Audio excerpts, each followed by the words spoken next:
Valsad city પોલીસની ટીમે ધરમપુર ચોકડી ઓવરબ્રિજ પાસેથી સ્વિફ્ટ કારમાં લઈ જવાતા દારૂ સાથે એક મહિલા અને એક ઈસમને ઝડપી પાડ્યો। 30 જુલાઈ મંગળવારના રોજ 4:30 કલાકે નોંધાયેલી ફરિયાદની મળતી માહિતી મુજબ વલસાડ સિટી પોલીસની ટીમ પોલીસ મથક હદ વિસ્તારમાં પેટ્રોલિંગ કરી રહ્યા હતા, જે દરમિયાન ખાનગી રાહે બાતમી મળી હતી કે એક સ્વિફ્ટ કાર નંબર GJ06PK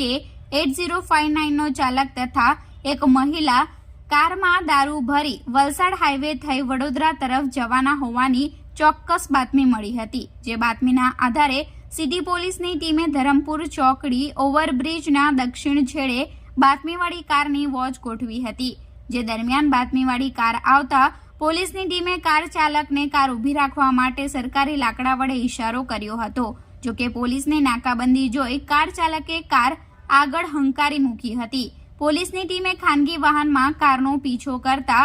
આગળ જતા સ્વિફ્ટ કારનું ટાયર ફાટી જતા કાર ડિવાઈડર સાથે અથડાઈ અને ઊભી રહી ગઈ હતી। પોલીસની ટીમે ઝડપથી પહોંચી કારને ઝડપી પાડી હતી અને કારમાં તપાસ કરતા કાર ચાલક સાથે એક મહિલા નજરે પડી હતી। બંનેને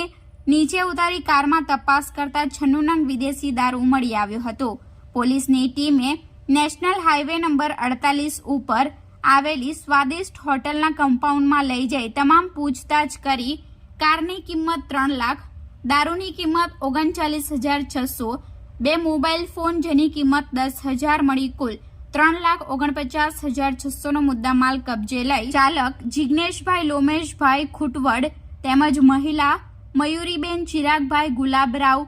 વાઘને ઝડપી પાડી પ્રિતેશભાઈ ચૌધરી અને સંતોષભાઈ ચંદ્રકાંતભાઈ ડાંગે નામના ઈસમને વોન્ટેડ જાહેર કરી વલસાડ સિટી પોલીસ મથકે પ્રોહિબિશન અંગે ફરિયાદ દાખલ કરી હતી।